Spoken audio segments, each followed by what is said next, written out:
Nothing has changed since the day they made that movie. They filmed the whole thing right here. And I'd love to see that thing get remade, right? I want to see the Langoliers made with modern CGI. But I don't want to see that movie get remade, people. My dad was in it. And 3 seconds of fame, he was an extra in the background.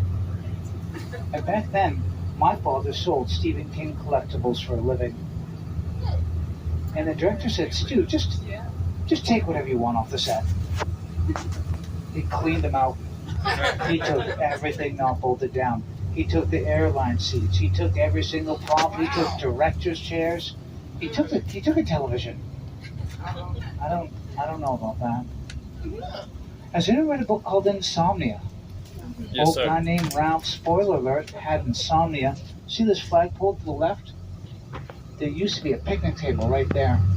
And that old guy named Ralph would sit at the picnic table right there. He'd watch planes come and go from the Derry airport behind us. Welcome to Stephen King's Derry, Maine. And he'd play chess with his friends. Now, there's a whole bunch of reasons why Insomnia is one of my father's favorite books.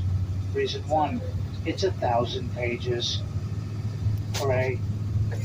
Reason number two, is the first book that connects the Dark Tower universe with the rest of the Stephen King multiverse. So for all of us Dark Tower fans, yay us, right? Now, Ralph's walking route through Derry as he dealt with his insomnia used to be Steve's walking around through Bangor before he got hit by that van in 1999. And Ralph would sit at that picnic table in the book because that's what Steve used to do in real life. Steve's business office used to be in the industrial loop right by the airport and Harris Street. Coming up ahead of us in a bit is a yellow building with a salon. Was a Big Apple. Jamie, that's not how favorites work. It is if you make categories. Got a favorite horror novel, favorite non-horror novel, favorite audiobook, favorite Bachman book, and a favorite collection of short stories. It's a good list. I'm going to tell you all about it. It's going to take 2 hours. Has anyone been to the King House? Excellent. The King House is 1 block down this road right here to our left, and folks, it's going to take us 2.5 hours to get back down there. We're taking the long way, folks. Sorry, not sorry. And we're talking about a fictional town called Derry. We're talking about the books It, Insomnia, 11/22/63, Bag of Bones, Tommyknockers, Dreamcatcher, and Gwendy's Final Task. The last Gwendy book had both Dark Tower and Derry tie-ins. Now, who saw the old miniseries in 1990 starring Tim Curry called It? Who saw that? Oh my goodness, the old It. Remember the very end of that author Bill took his comatose wife down Up Mile Hill on his old bike Silver and going down the hill woke her out of her coma? Yeah. This is Up Mile Hill. We're going down it right now. That's cool. And another book starts right here, Bag of Bones. Good old-fashioned ghost story. In that one, an author's wife leaves the family drugstore. There's an accident at the corner. She rushes to help, and she drops dead. That's the beginning of the book. To feed his kids. Now, has anyone seen Castle Rock on Hulu? Anybody? Holy moly, season 1 of Castle Rock on Hulu has 97 Easter eggs, different Stephen King stories. You can't hit pause fast enough. Believe me, I tried. But you don't have to. Go to my Facebook page, SK Tours of Maine. And don't try to scroll down to find it. You'll never find it. There's too much amazing content. What you do is you go to the search bar, type in Easter egg, and it's going to bring up a video link explaining all 97 Easter eggs in season 1 of Castle Rock. And season 1 was an imagination of what the town Castle Rock would look like 27 years after it was destroyed in the book Needful Things, one of your favorites and an amazing book. It's done by Castle Rock was done by a guy named J.J. Abrams. He's a huge King fan. His next King project will be Billy Summers. And season 1 of Castle Rock starts with a guy in a cage in the basement of a deserted Shawshank prison, right next to Castle Rock.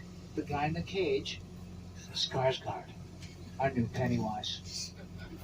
And Sissy Spacek, the original Carrie, was in season one of Castle Rock, and folks, she was amazing. Now, season two, a young Annie Wilkes from the book Misery, on the run with her daughter, waylaid in a town called Salem's Lot. Tim Robbins from the Shawshank Redemption was in season two of Castle Rock as a guy named Hawk Merrill. He was awesome. And season two of Castle Rock is an origin story for Annie Wilkes. Absolutely just blindsided me with that. And the Marston house is there. And it's all creepy. Now, when you think about the Marston house in a town called Salem's Lot, you think about the book Salem's Lot. But the subplot in season two of Castle Rock is not the book Salem's Lot. It's a short story from the Night Shift collection, Jerusalem's Lot. A story about an old cult that tried to raise a demon. Fun fact, where Steve grew up in Durham, Maine, there was an old cult. And the last surviving building of their old compound, the Shiloh Temple, was an inspiration for the Marston House. And if you go down to Durham, Maine today, it's still there. It's called the Shiloh Chapel. It's still a local active chapel. McDonald House in all of New England, right here. For the folks from Germany, the Ronald McDonald House is a charity run by the Ronald McDonald Foundation. When people's children are sick, the children get care in the hospital. The families can stay for free in the Ronald McDonald House near their families. It's an amazing charity. The first one in all of New England was somehow in Bangor, Maine. Haunted. Welcome to Bangor. Is it anyone's first trip to Bangor? He put up his feet from any home. They built a cemetery. They dug all the other 5 cemeteries up and put them in the first 50 acres. What is now a 300-acre country garden cemetery called Mount Hope Cemetery. This is the second oldest country garden cemetery in America. This thing is a beauty. There's 30,000 people and counting in the ground here. And folks, to the left, they're about to make a pet cemetery. What could go wrong? And they're making whole family plots, which is a family can be buried with all their family pets together, which I think is awesome. I'm a great big softie. Now, Stephen King went to college at the University of Maine at Orono. This sign, our flag, 2 G's. There's 2 G's across Steve. Our nation's first example of public park. These are designed to invite the living to spend time with the dead and contemplate nature. That's what these are for. You see these plots here all raised up? Older cemeteries are dense, they were packed, fence, graves, fence, graves, fence, graves. They didn't want the fences. So instead, they rose each plot up on the boundary where a fence would have gone, giving the impression the headstones are raised, tended gardens, Ensign Garden Cemetery, beautifully landscaped, full of walking paths, water features, loaded with wildlife. This is one of the very few places you ever see graves on a hillside. This is very rare. And when the first Pet Cemetery movie was made under a couple conditions. First was that they would accept Steve's screenplay. Steve wrote a bunch of screenplays. He wrote one for The Shining, and Kubrick famously threw that one out. But he also wrote screenplays for Dead Zone and Cujo. Those are thrown out as well. Steve said, if you're going to make Pet Cemetery into a film, you have to use my screenplay, and you have to film it in my state, which is very rare.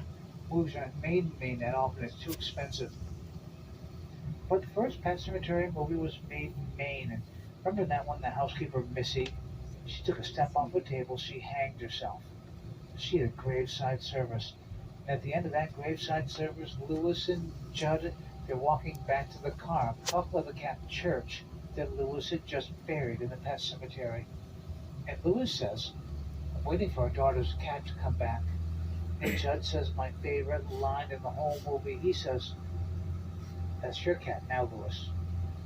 Setting up the whole rest of the film. The responsibility Lewis Creed has whatever he puts in the pet cemetery. Judd said that line while they were standing at the car. The car was parked right here, which is why everything on either side of us is in the moving pet cemetery.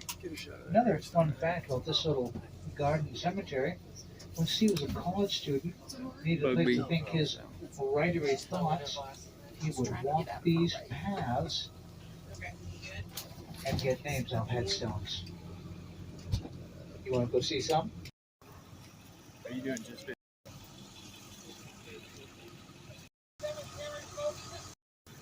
Just the way it was. Let's come down here. When children died young, their headstones were special. Angels, cherubs, flowers that had never gotten to bloom. That was big. But for the devoutly religious, like the Blunt family, the symbolism they would use is the shrouded Lamb of God, the biblical symbol of innocence. In this case, an innocent named Georgie. We later meet an innocent boy named Georgie, don't we? We do. Here's why. Steve's tall, 6'4". Steve's blind.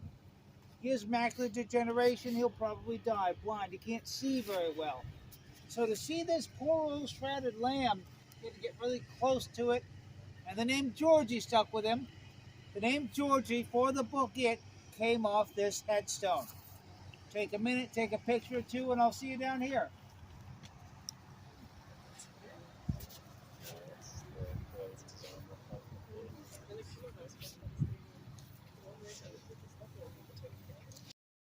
that video?